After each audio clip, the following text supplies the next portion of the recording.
Allah akan mengangkat derajat orang-orang beriman di antara kalian, dan yang diberi ilmu beberapa derajat. Salam dan salam kita sampaikan kepada junjungan Nabi besar Muhammad sallallahu alaihi wasallam serta keluarganya, sahabatnya, dan pengikutnya yang istiqomah hingga akhir zaman. Mudah-mudahan kita termasuk di dalamnya, amin ya rabbal alamin. Jemaah dimuliakan Allah, kita akan mengkaji tentang al-mudharabah. Apa itu al-mudharabah? Al-mudharabah adalah kerjasama bagi hasil. Al-mudharabah diambil berdasarkan firman Allah Subhanahu wa taala, "A'udzubillahi minasyaitonir rajim wa akharuna yadribuna fil ardh wa akharuna yadribuna fil ardh." Dan yang lainnya yadribuna fil ardh itu artinya berjalan di muka bumi mencari karunia Allah Subhanahu wa taala, artinya berusaha.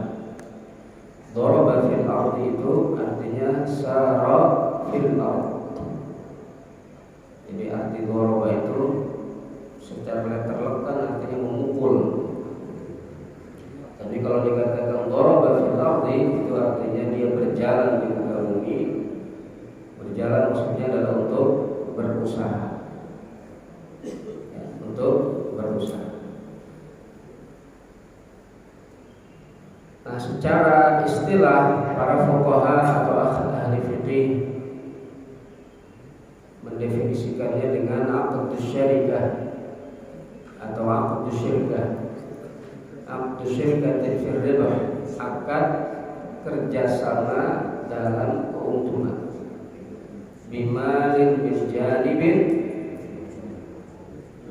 dengan satu pihak memberikan modal atau harta, wa amalin bisjanibin, dan pihak lainnya memberikan pekerjaan. Nah, itu menurut Hanafi. Menurut Syafi'i, bahwa mudharabah itu adalah an yadfa'al maliku ila al-'amili malan liyattajira fihi. Seorang pemilik harta memberikan kepada pekerja atau orang yang mengelola harta, ya, itu adalah memberikan modal liyattajira fihi, untuk dia perdagangkan. Waribhu mushtarakun, dan keuntungan dibagi dua, dibagi bersama. Nah, jadi itu adalah definisi mudharabah yang disampaikan oleh para ulama. Dan tentu kebiasaan mudharabah ini bagi hasil ini yang sudah ada juga sebelum Islam. Sudah ada sebelum Islam. Jadi beberapa transaksi orang-orang Arab jahiliyah itu ada yang bertentangan dengan Islam dan ada yang sejalan. Kalau yang bertentangan, ya tentu dihapus dan dilarang, seperti riba, seperti tadlis, menipu orang lain, seperti praktek misalnya talak tiruba, ya, para pedagang kota mengelabui pedagang desa.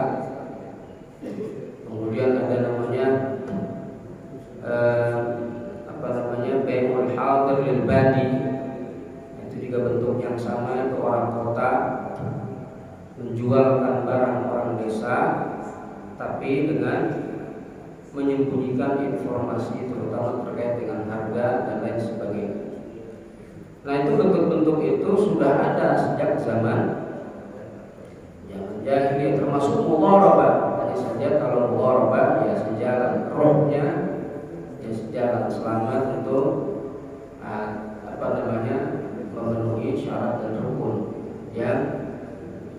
disampaikan oleh para ulama atau yang dicontohkan oleh Nabi Shallallahu Alaihi Wasallam. Nah, mudharabah ini disyariatkannya itu disetujui oleh para ulama. Ittafaqal fuqaha ala masyru'iyyatil mudharabah wa jawaziha.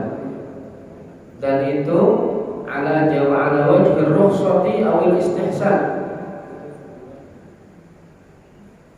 Nah, dengan jalan apa itu rukhsah atau istihsan?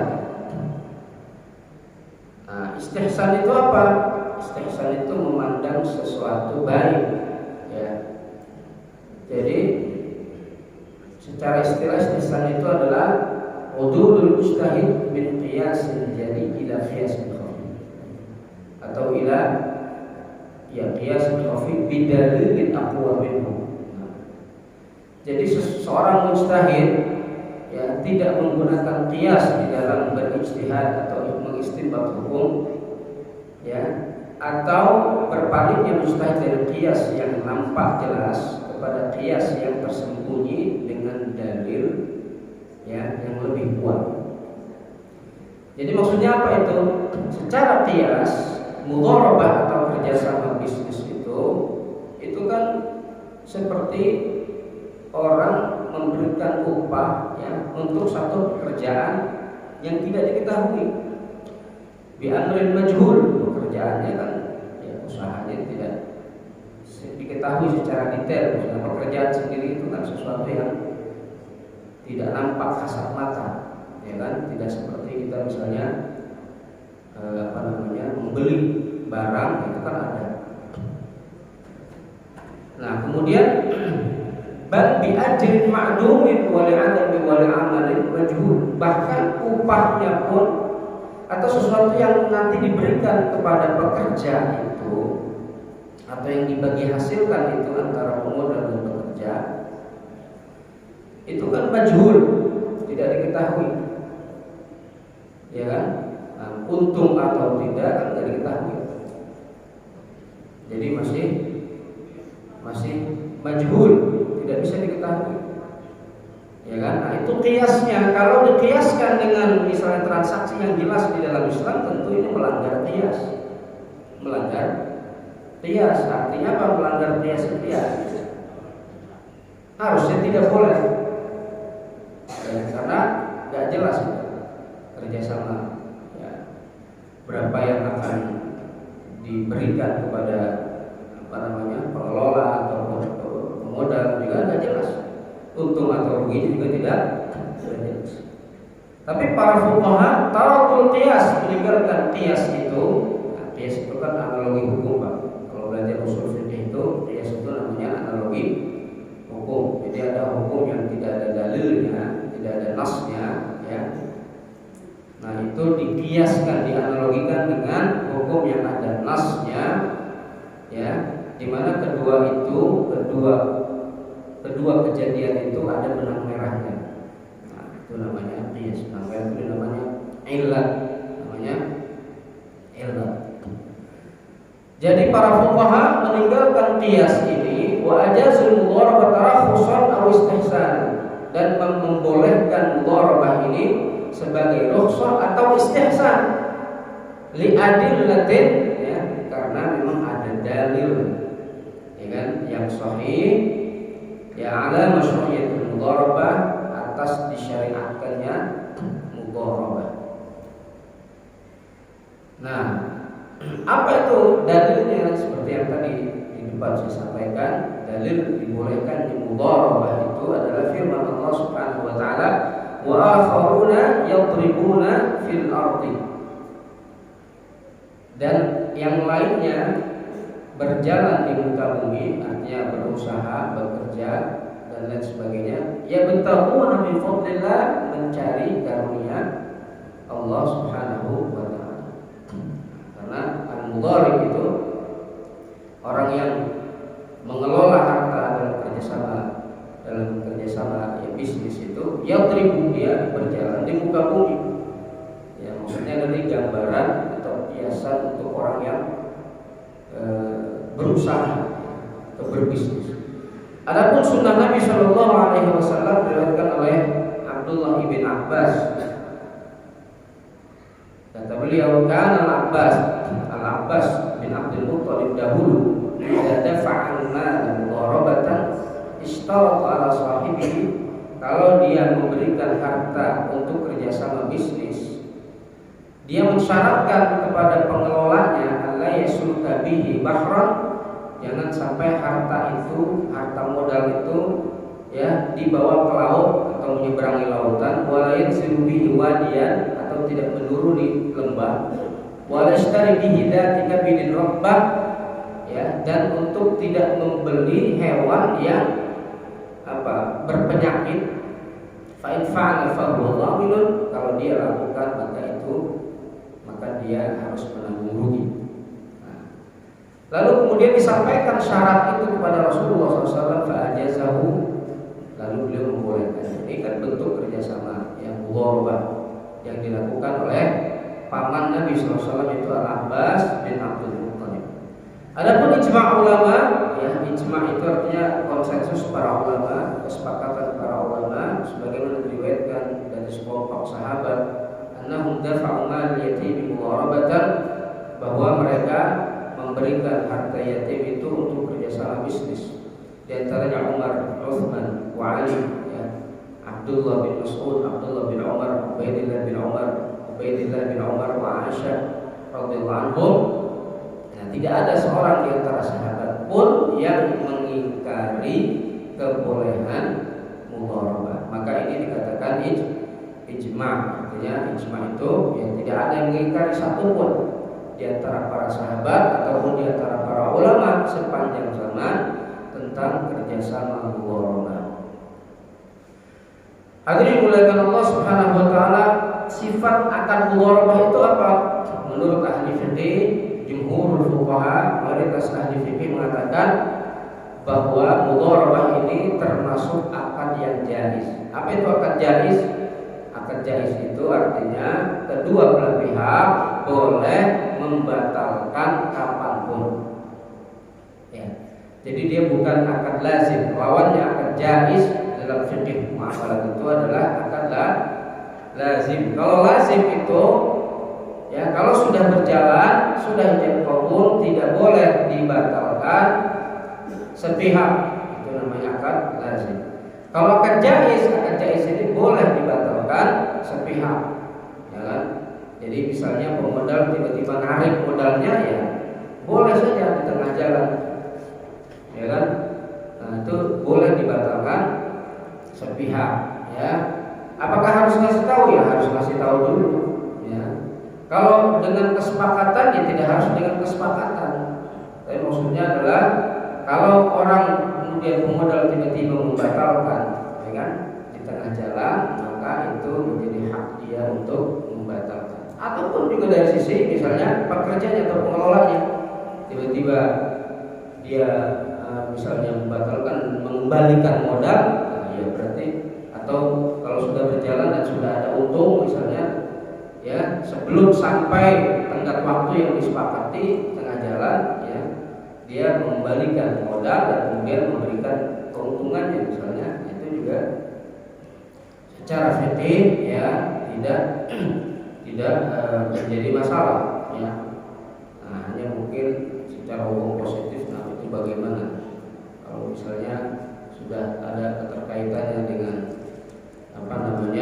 kerjasama bisnis atau kesepakatan dengan notaris dan seterusnya, itu mungkin diselesaikan secara hukum. Nah, mudharabah itu para ulama membaginya menjadi dua. Yang dimuliakan Allah, ada mutlaqah, ada muqayyadah. Mutlaqah itu adalah mudharabah yang pengelola itu diberikan kebebasan sepenuhnya, itu namanya mutlaqah. Muqayyadah, ya, itu pengelola, ya, itu harus mengikuti syarat yang disampaikan oleh pemilik modal. Seperti tadi yang disampaikan oleh Al-Abbas bin Abdul Muttalib. Jadi beliau dulu kerjasama bisnis, beliau pemodal, dikasihkan itu ke pengelola. Ya, ini saya kasih modal, tapi kamu jangan bawa modal saya ini ngelewatin lautan, ya kan? Karena berisiko. Jadi kalau tenggelam ya nanti hilang. Atau melewati lembah, ya kan, itu juga berisiko. Atau ya jangan sampai untuk membeli hewan yang berpenyakit, itu juga tentu berisiko, ya kan. Nah itu namanya muqayyad. Ya, jadi muqayyad itu harus sesuai kemauan pemilik modal. Jadi saya kasih modal, misalnya, tapi ini modalnya untuk ya bisnis warung kelontong ya, gitu ya. Nah maka dia harus penuhi itu syarat dari pemodal itu. Jangan kemudian digunakan untuk yang lain. Nah itu namanya muqayyad. Nah kalau mutlaqah itu sepenuhnya pengelolaan sepenuhnya diserahkan kepada mudharib atau pengelola. Nah hadirin muliakan Allah, rukun mudharabah menurut ahli fiqih. Kalau menurut mazhab Hanafi ini simple ya. Terutama kalau dalam masalah muamalah, mazhab Hanafi ya itu terlihat lebih fleksibel dan beliau memang atau mereka ini para ulama Hanafi ini ya banyak berinovasi dalam hal muamalah. Nah, seperti memandang rukun secara umum, rukun apapun itu di dalam fikih ya kan, terutama muamalah, itu beliau melihat rukun seperti mudharabah ini ada cukup ijab qabul saja, itu rukunnya, ya kan? Itu rukun mudharabah menurut Hanafi. Nah, adapun jumhur ulama, mayoritas ulama selain Hanafi tadi, itu rukun mudharabah itu adalah orang yang berakal. Orang berakal itu berarti al-amil wal mudharabah, sahibul mal dan mudharib, orang yang punya modal dan pengelola. Itu namanya orang berakal. Rasul mal modalnya. Kedua adalah rasul mal modalnya. Yang ketiga amalnya, pekerjaannya, ya kan? Nah, harus ada pekerjaannya, harus ada bentuk bisnisnya apa, ya. Yang keempat ribah itu artinya keuntungannya. Maksudnya keuntungan itu dibagi secara jelas, ya. Jangan sampai tidak jelas. Dan sigoh ini adalah ijab qabul. Hadirin muliakan Allah, kalau yang berkaitan dengan sigoh, ya, sigoh ini ijab qabul, mudharabah itu harus ada ijab qabulnya dengan lafaz yang itu menunjukkan bahwa itu adalah mudharabah. Ya, kalau bahasa Arabnya ya saya kasih harganya sebagai mudharabah, dan tidak harus dengan bahasa Arab. Ya, pokoknya saya kasih modal nih Pak, bagi hasil ya, misalnya. Dari keuntungan ya nanti saya 40%, Bapak yang mengelola 60%, misalnya begitu. Nah itu kan bentuk mudharabah. Nah, itu artinya ya bentuk ijab qabul yang seperti itu, ya kan? Jadi tidak harus menggunakan lafaz mudharabah, tapi yang penting isinya itu adalah mudharabah. Nah, kemudian qabulnya amil, qabulnya orang yang mengelola itu misalnya dengan cara apa ya? Saya terima atau apa, oke, dan sebagainya, baik, siap, ya kan? Nah, itu kan bentuk qabul dari orang yang mengelola harta. Nah, kemudian rasul mal, modal itu apa syaratnya? Ya, modal itu syaratnya harus naqdan, harus berupa uang. Minad darahim wa dananir. Kalau dulu tentu dirham atau dinar. Ya sekarang bentuk uang ya rupiah atau misalnya dolar, ya kan? Atau real. Jelas ya, ya harus jelas gitu. Ya harus uang. Jadi bukan barang. Modal itu bukan barang.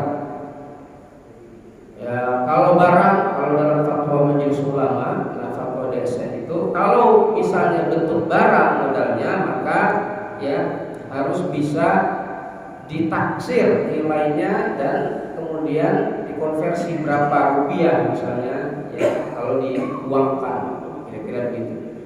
Begitu juga dalam syirkah atau kerjasama bisnis di mana banyak para pemodal misalnya. Kalau syirkah ya banyak pemodal ya. Terus mereka juga kemudian beberapa orang menjadi pengelola dari para pemodal itu, nah itu namanya syirkah. Bentuk syirkah secara kerjasama bisnis, itu pun modal itu harus dalam bentuk uang, tidak boleh dalam bentuk barang. Kalau dalam bentuk barang dibolehkan, ya, tapi syaratnya harus ditaksir terlebih dahulu, ya, dinilai harga barang itu berapa, ya kan, berapa rupiah, maka itulah modalnya. Jadi modalnya tetap dihitungnya uang, ya, diuangkan. Dan yang kedua harus jelas, ya. Yang ketiga tidak boleh dalam bentuk piutang, ya kan, tidak boleh dalam bentuk piutang. Jadi modal itu nggak boleh misalnya piutangnya pengelola.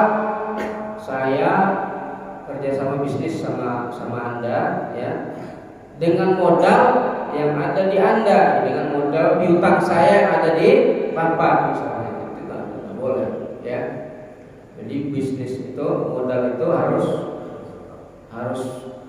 tunai, harus ada, itu tidak boleh dalam bentuk piutang atau piutang yang masih ada di orang lain misalnya, itu juga tidak dibolehkan, ya. An yakuna 'ainan la dainan, tidak boleh dalam bentuk piutang.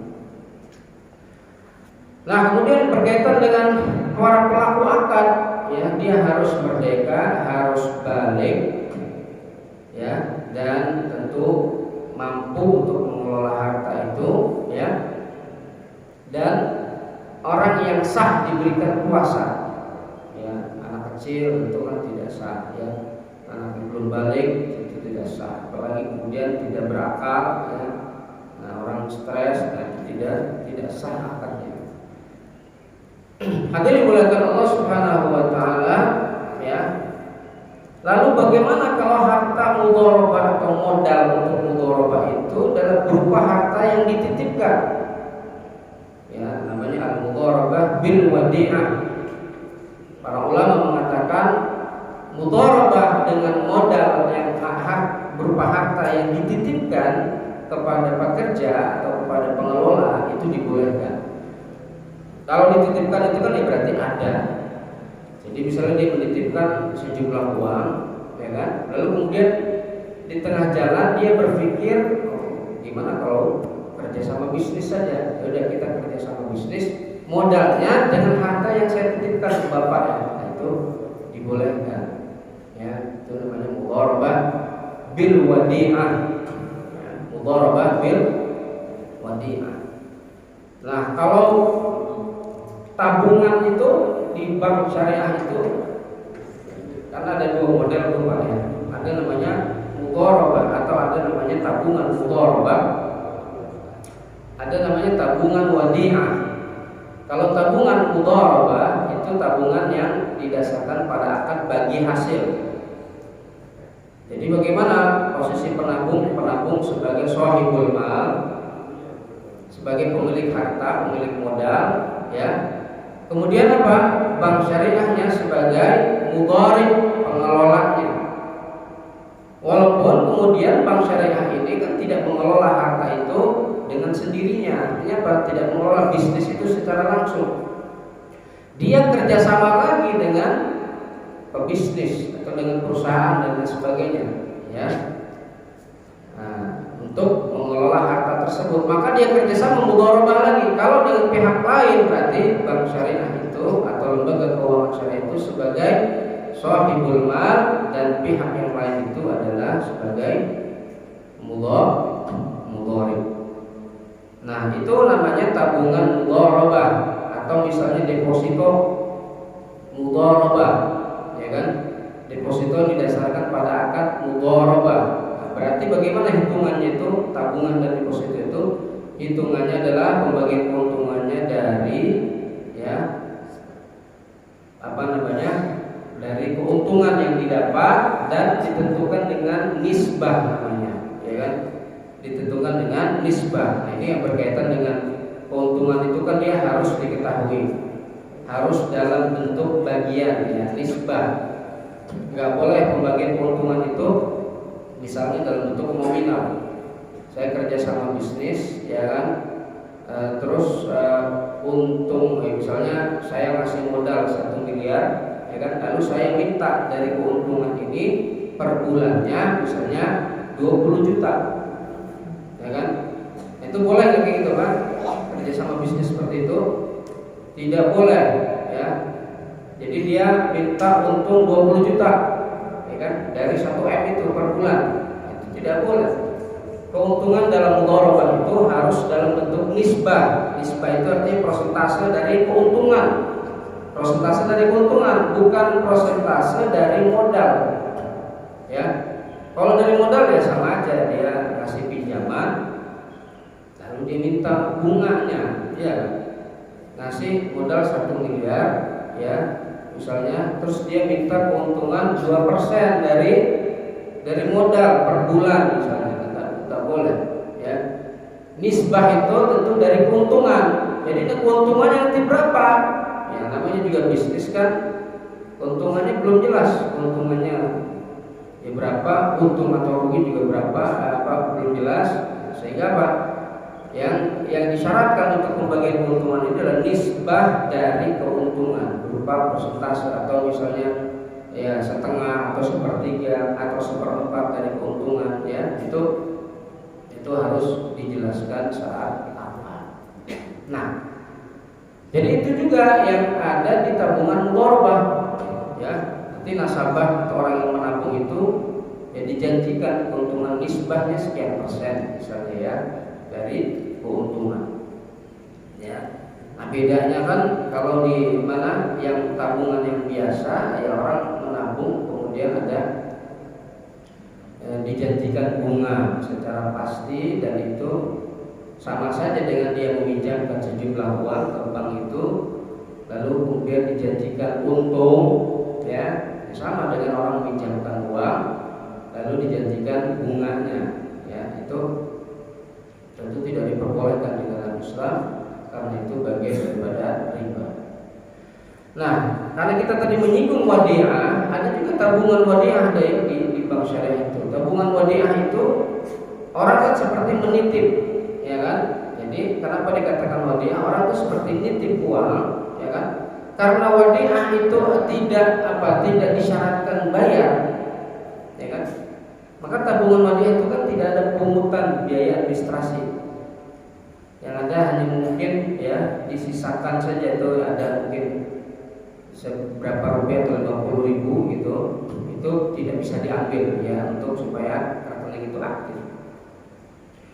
Nah, jadi tabungan wadiah itu tidak ada semacam administrasi. Lalu bagaimana pembagian keuntungannya? Tidak dijanjikan. Kalau tabungan wadiah itu tidak dijanjikan. Karena apa? Karena sesungguhnya orang yang menyimpan uang di situ secara wadiah itu, ya, kalau diizinkan dipakai oleh orang yang dititipi, itu namanya berubah menjadi qard. Itu namanya pinjaman menurut para ulama. Sedangkan pinjaman itu tidak boleh dijanjikan keuntungan, tidak boleh disyaratkan adanya keuntungan. Namanya pinjaman bukan bisnis, ya, pinjaman bukan bisnis. Jadi tidak boleh orang menjanjikan keuntungan apapun dari pinjaman. Nah, adapun kalau misalnya ternyata ada keuntungan, ya, misalnya lembaga keuangan syariah itu kemudian memberikan keuntungan itu kepada nasabah, tapi tidak dijanjikan berapa-berapanya. Nah, apakah itu boleh dan bukan termasuk riba? Bukan, karena dulu Nabi SAW pernah meminjam unta. Ya, Nabi dulu pernah minjam anak unta, tapi saat pengembalian itu anak untanya nggak ada, adanya unta yang dewasa, sehingga diberikan unta dewasa itu kepada orang yang meminjamkan itu kepada Nabi SAW. Ya, itu artinya apa? Berarti Nabi ngasih lebih saat bayar hutang, ngasih lebih saat bayar hutang. Jadi kalau tidak dijanjikan, ya kan, ngasih lebih saat bayar hutang itu nggak apa-apa. Kalau tidak dijanjikan di depan dan tidak disepakati. Kalau misalnya disepakati di depan, ya, misalnya ya dalam bentuk apapun itu, ya kan, itu kelebihan itu namanya riba. Jadi misalnya saat nanti bayar hutang, Bapak bawakan durian ya saya, nah gitu ya. Jadi itu sebagai tambahan atas hutang, itu namanya riba. Atau misalnya saat bayar hutang nanti traktir saya ya di restoran, nah itu namanya riba juga. Nah, kenapa ya? Namanya pinjaman itu tidak boleh ada kelebihan apapun. Kalau dulu ya salafus saleh itu jangankan kelebihan semacam itu. Mereka ya kalau misalnya memberikan hutang, terus orang yang berhutang itu misalnya dia punya pohon di pinggir jalan untuk berteduh, ya saking tidak mau ngambil manfaat dari hutang itu, orang yang memberikan hutang tidak nggak mau dia berteduh di bawah pohon orang yang berhutang pada dia. Jadi khawatir berteduhnya dia di situ itu adalah kelebihan ya kan dari hutang, manfaat dari hutang. Itu saking ya luar biasanya orang-orang dahulu dalam menghindari riba.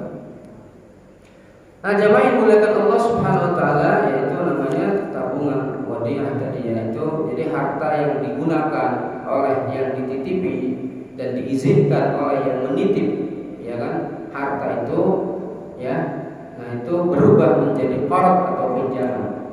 Begitupun kalau berupa barang, yang dititip itu berupa barang, maka itu berubah juga menjadi ariyah, ya artinya juga pinjaman. Kalau ariyah itu pinjaman barang, kalau qard itu pinjaman uang, ya. Nah, ada sedikit beda istilah, ya kan? Pinjaman uang itu adalah qard, pinjaman barang itu adalah ariyah. Nah, maka ada namanya riba qard.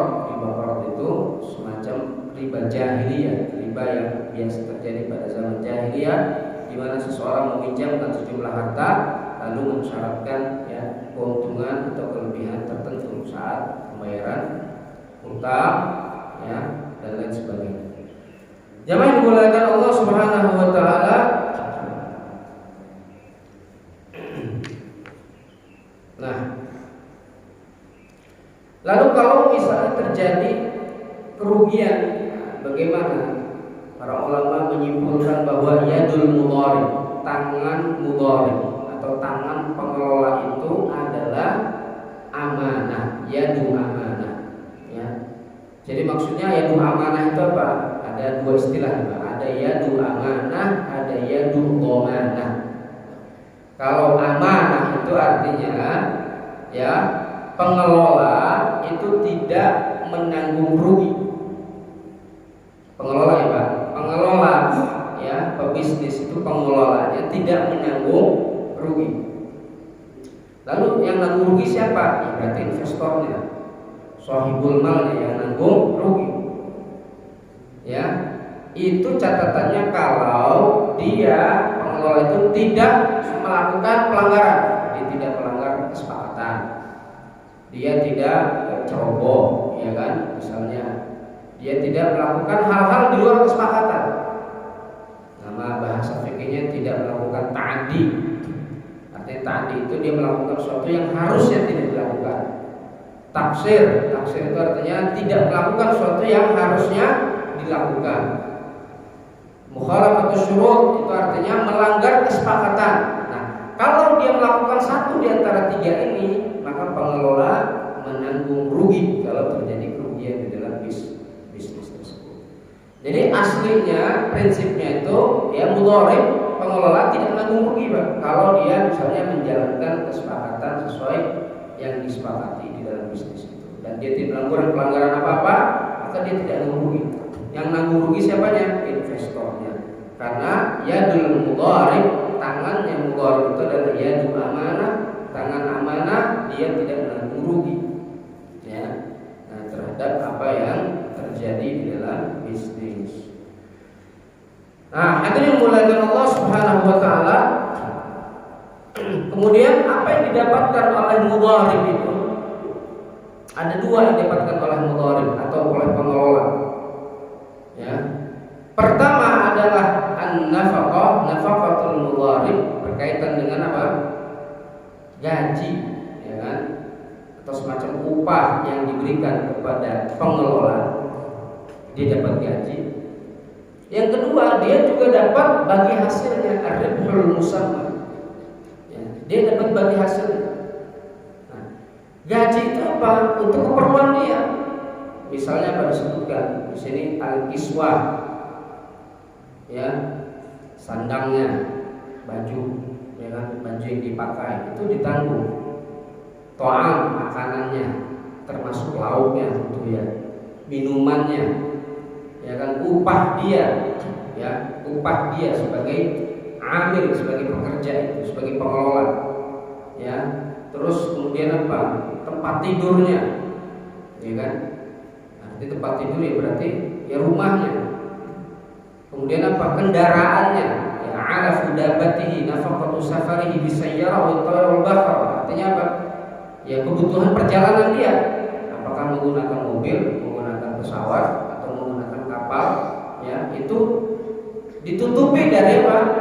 Dari uang mudharabah itu tadi, dari uang yang diputar. Nah, kemudian ghusl thiyab berkaitan dengan pakaiannya, cuci pakaiannya, durnis saraj, masrufu dinar, jadi untuk penerangan rumahnya misalnya, ya. Kemudian kayu bakarnya, ya, kalau zaman dulu itu al-hatab. Nah, jadi itu semuanya apa? Mudharib itu tidak mengeluarkannya dari biaya sendiri, tapi dari apa? Dari uang yang dimudharabahkan, dari uang yang dikerjasamakan, dari bisnis, ya, dari operasional bisnis. Nah, itu berkaitan dengan yang didapatkan oleh mudharib. Yang pertama nafaqah. Yang kedua adalah apa? Ar-ribhul musamma, bagi hasilnya yang disepakati tadi. Yang disepakati itu adalah, ya, berapa? Dalam bentuk prosentase, ya kan, atau dalam bentuk misalnya bagian, setengah, seperempat, sepertiga, dan seterusnya, ya. Dari apa? Dari keuntungan, ya, dari keuntungan, bukan dari modal, ya. Kalau dari modal nggak boleh, ya. Misalnya deposito mudharabah, namanya deposito mudharabah, tapi misalnya bagi hasilnya berapa? Bagi hasilnya 2% dari modal, bagi hasilnya 2% dari modal, tidak boleh, ya. Itu harus dalam bentuk bagi hasil yang disampaikan dan disepakati di dalam akad itu, ya, harus dalam bentuk persentase dari apa? Dari pendapatan. Jadi yang ada di dalam akad itu ya 40% aja, 40% atau 30% dari apa? Dari pendapatan, ya. Nah, makanya kan tadi dikatakan kalau dibiaskan mudharabah ini kan dia nggak jelas, memang nggak jelas, ya kan? Nah, memang nggak jelas keuntungan yang didapatkan, memang nggak jelas. Makanya yang harus dijelaskan itu, yang harus dinyatakan di dalam akad itu adalah berapa persen dia, ya, mendapatkan bagi hasil. Nah, jamaah yang dimuliakan Allah Subhanahu wa taala, ya, itu yang didapatkan oleh mudharib, yaitu apa tadi? An-nafaqah, ya, terkait dengan biaya-biaya untuk keperluannya, termasuk gajinya mudharib di situ, ya. Yang kedua adalah al-ribah, keuntungan atau bagi hasil yang disepakati antara pemilik modal dengan pebisnis.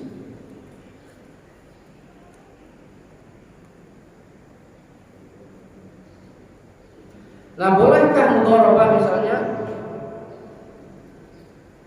Dalam mudharabah itu bolehkah misalnya dijanjikan nanti misalnya dibatasi waktu. Nah, boleh, para ulama mengatakan kalau dibatasi waktu ya boleh. Misalnya apa? Bisnis kita ini kerjasamanya sampai 5 tahun. Nanti setelah itu kita lihat lanjut atau tidak. Itu boleh, para ulama mengatakan demikian. Tapi yang tidak boleh itu adalah, ya, dia minta jaminan pengembalian modal. Jadi maksudnya adalah saya ngasih modal ini, tapi nanti, ya, di akhir kesepakatan harus 5 tahun nanti saya harus balik modal, ya.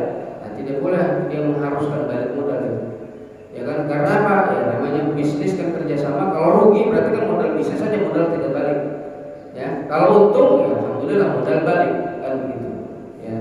Jadi tidak boleh kemudian dia mengharuskan adanya pengembalian modal 100%. Kalau dia mengharuskan adanya pengembalian modal 100%, ya itu sama saja dia dengan meminjamkan uang, ya kan? Sama dengan meminjamkan sejumlah uang, bukan kerjasama bisnis, bukan bagi hasil, bukan mudharabah namanya, ya kan? Dia pinjamkan uang lalu kemudian dia minta bagi hasilnya, walaupun bisa jadi bagi hasilnya misalnya berupa persentase dari pendapatan, ya. Tapi kalau dia minta, ya kan, dikembalikan uang atau modal itu 100%, maka para ulama mengatakan tidak boleh, karena itu sama seperti qard, ya, pinjaman yang mengharuskan adanya pengembalian yang modal 100%. Nah, itu barangkali jamaah yang dimuliakan Allah,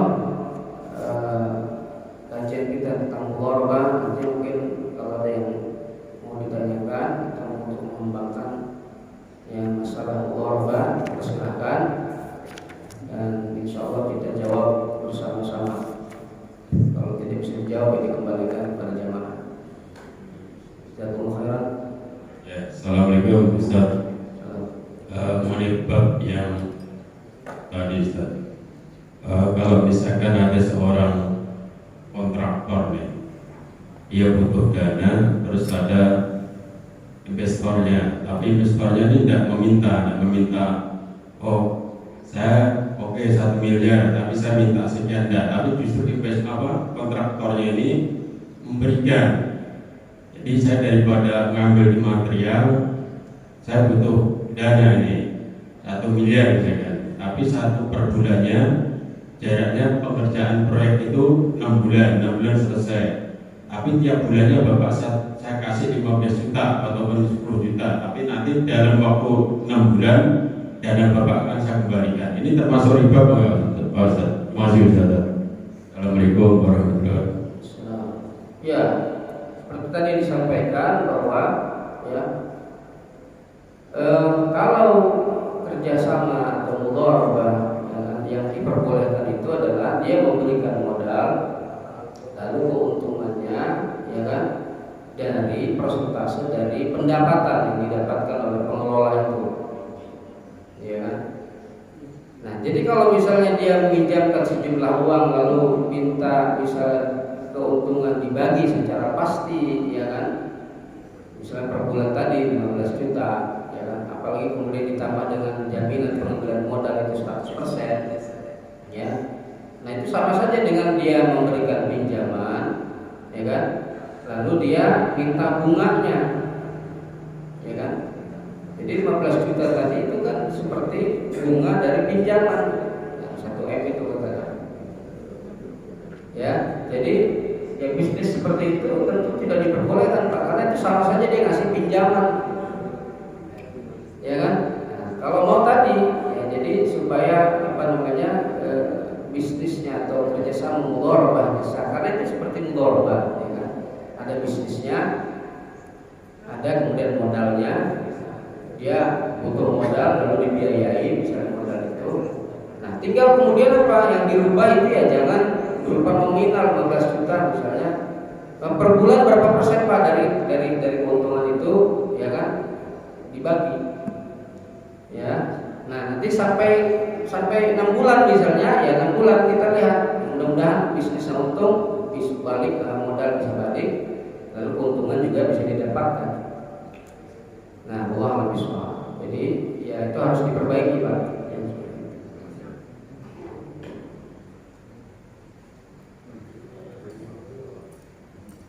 Assalamualaikum warahmatullahi wabarakatuh. Ini soal lewat waktu pinjam uang. Jadi meminjamkan uang umpamanya dalam waktu 3 bulan. Setelah waktunya jatuh belum dibayar, lalu yang punya uang itu ngambil hartanya dijual sendiri. Ini kelihatannya banyak kejadian yang demikian. Bagaimana hukumnya? Dan akibat hukumnya itu apakah ada dosa di situ atau bagaimana? Dan caranya menghapus dosa itu bagaimana? Terima kasih. Jadi maksudnya harta yang dijual itu harta jaminan atau gimana Pak? Tidak. Bukan. Dirampas gitu. Ya. Ya. Jadi jadi orang yang tidak mau bayar hutang itu ya walaupun berhak untuk kemudian dia diberi hukuman Pak, boleh diberi hukuman kepada orang yang berhutang dan tidak mau bayar hutang padahal dia mampu misalnya gitu ya Pak. Itu kan boleh, ibaratnya itu kalau di dalam hadis itu yuhillu 'irdahu wa 'uqubatahu. namanya al-madinul muwatil, orang yang berhutang dan tidak mau bayar. Ya, padahal dia mampu untuk bayar misalnya, nggak mau aja mau bayar. Nah itu kan boleh yuhil ardahu uqubatahu, dia boleh dipermalukan itu kehormatannya, atau kemudian apa? Boleh dihukum juga. Para ulama mengatakan boleh dihukum secara fisik, ya kan? Boleh dihukum juga ya, dengan cara misalnya diambil ya hartanya, tapi tentu dengan jalan yang tidak sampai merampas hak dia. Ya. Nah, memang orang yang punya piutang itu dia punya hak atas harta. Kalau dia tidak mau bayar juga, ya kan, ya tentu ya, kalau di negara kita kan ya negara hukum, jangan main rampas. Nah kalau main rampas ya khawatirnya malah ya justru bermasalah, ya kan, secara hukum. Tapi secara hukum fikih ya memang dia punya hak atas harta itu, Pak. Kalau dia tidak mau bayar misalnya, ya dia bisa yang pertama mengajukan dulu ke pengadilan karena dia tidak bisa melakukan tindakan itu sendiri. Nanti pengadilan memutuskan, ya kan, mengambil secara paksa, ya artinya itu sah secara undang-undang, bisa saja dilakukan, ya. Nah, bisa saja dilakukan ya, atas nama itu pengadilan. Dia diambil hartanya secara paksa kemudian untuk dibayarkan kepada ya orang yang punya piutang. Ya. Nah, kalau dia misalnya pinjam terus ada barang jaminan yang dijaminkan, nah itu juga barang jaminan itu harus kemudian disampaikan juga kepada pemilik barangnya atau peminjam itu. Jadi karena bapak nggak mau bayar, Pak, ini barang jaminannya, atau nggak sanggup bayar ya misalnya, ya udah barang jaminannya berarti dijual. Kalau ada lebihnya harus dikembalikan kepada peminjam. Kalau kurang, ya berarti harus minta lagi kepada peminjam. Ya, nah itu kira-kira terkait dengan pertanyaan bapak tadi, Pak. Allah bisawab. Ustaz, izin bertanya. Oh iya. Ini terkait dengan mudharabah tadi Ustaz yang Ustaz sampaikan, kan bagi hasil yang diberikan kepada nasabah sesuai dengan nisbahnya Ustaz ya. Misalnya satu bank syariah sedang berdiri Ustaz. Kalau misalnya selama 6 bulan dia belum mendapat keuntungan atau laba, berarti kan dia tidak bisa memberikan nisbah keuntungan tersebut pada nasabahnya Ustaz ya. Nah, kalau melihat di bank konvensional itu kan ada yang namanya cadangan bunga. Jadi walaupun bank konvensional baru berdiri 2 bulan atau sebulan, bulan depan dia sudah bisa memberikan keuntungan berupa bunga. Nah, kalau melihat dari karakteristik nasabah itu, dia selain menyimpan dananya aman, dia juga ingin dapat keuntungan. Nah, tadi balik ke mudharabah tadi Ustaz. Kalau misalnya dalam waktu 6 bulan bank itu belum mendapatkan laba, berarti dia kan tidak bisa memberi keuntungan pada nasabah. Nah, melihat dari itu biasanya nasabah tuh banyak yang pindah Ustaz. Nah, solusinya seperti apa Ustaz kalau misalnya seperti ini? Apakah dia bisa meniru konvensional memberikan cadangan bagi hasil Ustaz? Terima kasih Ustaz.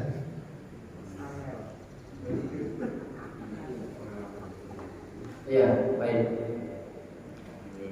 Ya itu secara teori ya di dalam fikih ya memang bagi hasil itu bisa diberikan ya kalau memang sudah ada. Ya kan? Kalau bisnisnya baru mulai, misalnya ya kalau bisnis kalau dia berjalan sih sebulan bisa dia mendatangkan keuntungan banyak, bisa saja. Nah, kalau tidak ada keuntungan sampai berapa bulan pun misalnya ya memang tidak ada yang dibagi hasilkan, itu secara ya naturalnya begitu dan teori mudharabahnya begitu modelnya. Jadi pembagian keuntungan itu didasarkan pada atau pembagian bagi hasil itu didasarkan pada keuntungan. Tapi kalau bank syariah ya tentu dia bukan seperti usaha sektoral pada umumnya. Artinya kan dia kan lembaga keuangan, dia lembaga keuangan itu ya pasti ada dijamin. Maka misalnya kan Misalkan ada untung ada rugi, orang yang menyimpan deposito mudharabah misalnya kan, berarti kalau ada rugi itu nanti dia nggak dapat keuntungan, ya kan? Ya itu teorinya begitu. Tapi kalau misalnya begitu, ya tentu ditinggalkan dia sama nasabah, ya kan? Gak mau rugi kan orang menyimpan deposito, ya maunya untung kan gitu umumnya. Ya makanya tentu ya bank syariah dalam menjalankannya ya tetap saja dia juga ada namanya lembaga penjamin simpanan dan seterusnya, sehingga ada jaminan itu ya uang nasabah itu aman. Jadi misalnya tidak hilang atau misalnya tidak ada nanti dia tidak mendapatkan bagi hasil karena rugi misalnya kan gitu ya Pak. Ya kalau begitu ya tentu tidak laku nanti. Ya, nah maka bank syariah juga ya sebagaimana bank yang lain ya bank konvensional, dia pun menjalankan bisnis itu kan dijamin ya, uang itu kan tidak hilang. Jadi tidak seperti kita memberikan modal kepada pebisnis biasa. Ya itu resikonya tinggi, ya kan begitu ya. Tapi kalau kita menyimpan misalnya uang mudharabah, ya kan di bank syariah, ya walaupun secara teori memang ada risiko untung ataupun rugi, ya kan, insya Allah kita tidak akan rugi tuh, ya kan. Artinya apa? Ada ya uang kita nggak hilang, satu modal itu nggak hilang, ya. Yang kedua, ya kita juga nanti dijanjikan keuntungan, tapi keuntungan itu tentu sesuai dengan teori mudharabah, ya kan, nisbah bagi hasilnya, ya dari apa? Dari keuntungan yang didapatkan, ya kan. Nah, apakah tidak ada kerugian? Ya, secara teori kalau ada rugi harus dibagi, ya kan, harus menanggung rugi. Tapi ya, masa ya di bank syariah atau di bank misalnya disampaikan itu kerugian, ya kan, berarti tidak ada bagi hasil, kan tidak begitu. Jadi tetap saja yang namanya lembaga keuangan, ya kan, bagaimana supaya mendapatkan sambutan dari masyarakat, ya. Dia harus juga memberikan atau menjanjikan keuntungan ya, kepada para nasabahnya. Jangan yang dijanjikan itu kerugian. Walaupun secara teorinya untung rugi, ya kan, itu ditanggung nanti oleh siapa itu? Ya oleh sahibul mal, ya kan. Tapi kan itu ya tidak terjadi ya, secara umum gitu. Ya. Nah, segitunya saja Pak. Di kita ini di Indonesia ini ya tetap saja, ya kan, segimanapun misalnya promosi barangkali ataupun sosialisasi yang dilakukan oleh bank-bank syariah ataupun mungkin para ulama yang menyerukan ya, untuk menyimpan ya, uang itu di bank syariah. Di kita ini belum sampai 10% Pak, ya kan, market share bank syariah itu belum sampai 10%. Ya, di Malaysia itu ya sudah 40% ke atas Pak. Jadi imbang antara konvensional dan bank syariah, ya. Di kita masih jauh Pak, ya. Orang-orangnya juga ya mungkin kurang peduli barangkali, ya. Padahal ya ketidakpedulian itu kemudian menggiring kebanyakan orang ya, karena menganggap ya bunga bank itu misalnya nggak apa-apa atau halal dan sebagainya. Sehingga kebanyakan masyarakat kita juga akhirnya kemudian terjebak pada yang namanya pinjol, ya kan? Karena berawal dari situ menganggap remeh, ya kan, bunga bank dianggap remeh. Sehingga apa? Menganggap bahwa pinjol itu boleh-boleh aja. Akhirnya banyak yang terjerat pinjol, ya kan? Kemudian dari pinjol ke judol, ya, dan seterusnya. Dan kalau kita lihat baca informasi ya, kita ini kan urutan tertinggi ya judul di seluruh dunia. Alhamdulillah, daripada mayoritas Muslim, ya. Untuk pinjolnya juga sama begitu Pak. Ya kira-kira begitu. Jadi ya ini maka kita sebagai Muslim yang mengaji ya, itu harus berbeda dengan umumnya masyarakat. Harus punya kepedulian terhadap hal ini, ya. Dalam pikiran kita yang menganggap bahwa ya, riba itu adalah haram. Lalu kemudian apa? Ya termasuk bunga bank itu adalah riba, ya. Sebagaimana yang disimpulkan oleh para ulama terkait dengan bunga bank. Itu barangkali Pak. Cukup ya Pak. Baik, ya waktunya sudah lewat dan ini sudah Jazakumullah khairan diucapkan, dan mudah-mudahan ini bermanfaat untuk kita semuanya. Dan kita akhiri kajian kita dengan berdoa kepada Allah Subhanahu wa taala. A'udzubillahi minasyaitonir rajim. Bismillahirrahmanirrahim. Hamdan syakirin, hamdan na'imin, hamdan yafi ni'amahu wa yukafi mazidah. Ya Rabbana wa ilahana lakal hamdu wa lakal syukru kama yanbaghi li jalali wajhika wa 'azimi sultanik. Subhanaka la nuhsi thana'an 'alaika anta kama athnayta 'ala nafsik. Falakal hamdu hatta tarda wa lakal hamdu idza radita wa lakal hamdu ba'da ridha. Allahumma shalli 'ala sayyidina Muhammadin fil awwalin wa shalli wa sallim 'ala sayyidina Muhammadin fil akhirin wa shalli wa sallim 'ala sayyidina Muhammadin fil mala'il a'la ila yaumiddin wa shalli wa sallim 'ala sayyidina Muhammadin hatta taritha al-ardha wa man 'alayha wa anta khairul warithin. Allahumma rabbana hab lana min azwajina wa dhurriyyatina qurrata a'yun waj'alna muttaqina imama. Allahumma anfa'na bima 'allamtana wa 'allimna ma yanfa'una warzuqna 'uluman tanfa'una wa zidna hudan wa tawfiqa.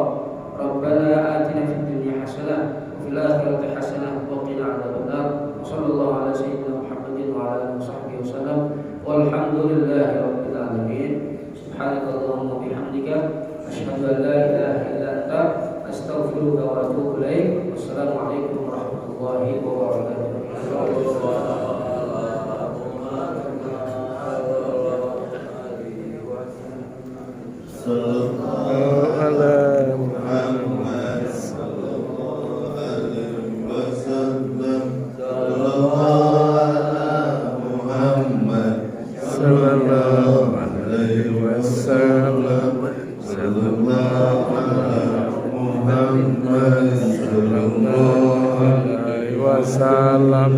Sallallahu ala Muhammad sallallahu